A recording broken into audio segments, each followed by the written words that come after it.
Jadi di natukog na yung mga Dirit. aso. Si.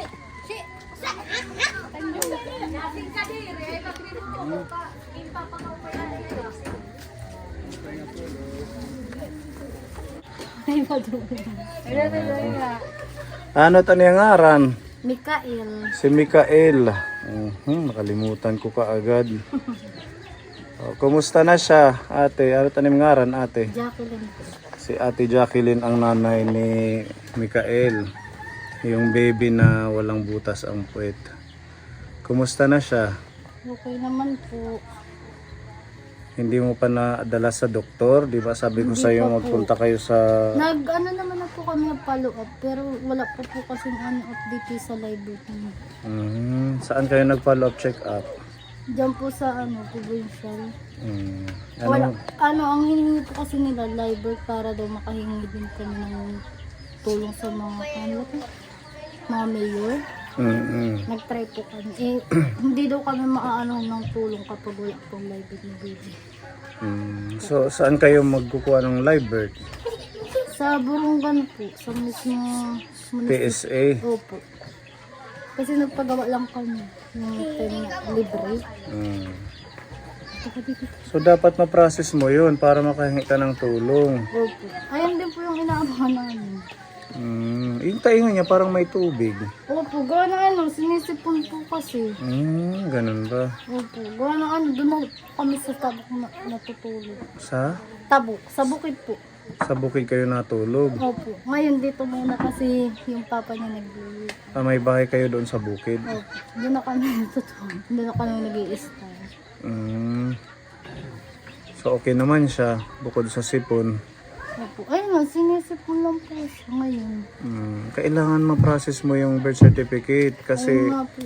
maraming pwede tayong mahingian sa Opo, mga party list. pinapamadali ko na nga rin po, sabi rin po nung nag-aayos. Try po nilang pamadaliin. Pero kasi nag-apply ka na ng... Opo, ng live. Yun naman pala. Yung Saan ka time nag-apply? Dito po yun, ng libre. Oh. Diyan po sa may, ano to? San Miguel. Sigurado ba yun na Opo. in-apply mo?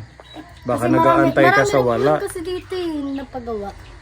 Maraming nagpagawa. Opo. Mga kailan daw kaya kung sakali man? Sabi po kasi medyo matatagalan. Tapos nagtanong naman po ko kay Lola Loling. Ang sabi, 10 days daw po makukuha na. Pero depende kapag marami na po daw. Kailan kayo nag-apply? Matagal na po yun eh. Parang ano ata yun, mga September, ganun. September ngayon. Parang September, tapos Last year pa. opo. Kaya napapapagin po kami. Baka wala na yun kung last year pa. Hindi, matagal po daw talaga yun yung libre. Paano kung kailangan mo na? Maganda siguro, Kaya, mag-process ka na lang kaya sa nga po kapag Borongan. pumunta kami sa Burungan, pag maghulog kami ng motor, dediretso na kami ng munisipyo. May motor kayo. Opo. Saan? Ayan. Ito. Hulugan. Yun yung service nyo. Opo. Meron pala kayong motor. Pwedeng puntahan nyo na lang sa PSA sa Opo, Borongan. nag-try na po kami ng isang araw eh. Sabi daw po, hindi po daw po ayos, gawa ng pinaprocess pa lang. Pinalo up nyo sa Borongan. Opo. Pero naka-apply na doon. Naka-apply na po, pero ang ano lang sa kanya, marami daw po kasi nagpapagawa doon. Kaya hindi po masyado mag-process ng mabilisan. Ganun pala. Para Tapos sa libre ano pa daw po kasi yun. Kung parang kagaya lang sa hospital, bagong panganak, tapos diretso mga alis, makukuha din ka agad. Halimbawa ka ngayon, pag pumunta ka sa Borongan, magpagawa na lang kayo doon. Tingin mo. Medyo po ata mahal yun.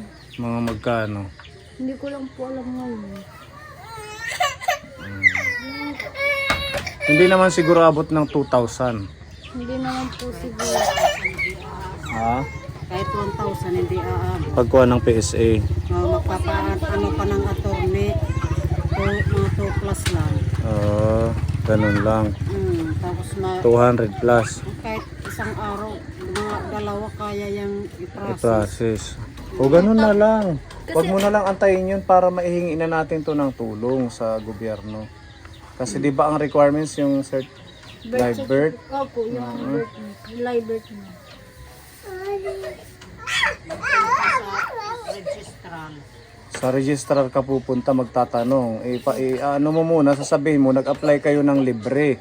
Kaso 1 taon na sabi mo. Nung last September pa. So kung 1 taon na, sabihin mo na kailangan mong ma-rush dahil nga yung anak mo kailangan Ay ihingi nga ng rin po tulong. yung dahilan po kasi kailangan, ang inaano ko sa kanila. Kaya ako po kasi pinapamadali. Gawa ng, gusto ko na po talaga mag-operahin yung pagliran mo. So sabi ng ano, bakit ganun? May ano siya sa ano, dito siya nagpupok. Sabi ko naman, hindi ko rin po. Dahil nga sa ganong sakit niya. Sabi ko, sa Maynila nga po, mas marami nga po doon. Pero yung iba, nahihirapan talaga. Parang kagaya din sa akin. Sige, ganito ang gagawin mo ha. Total meron tayo dito pondo na 2,000 galing kay Tita G. Ilalakad mo yan sa PSA. Huwag ka na mag-antay ng yung in-applyan yung libre. Sige po. Kung kinakailangan magbayad ka. Total para naman sa kanya maagapan. Ha? Baka naman ibayad mo sa motor.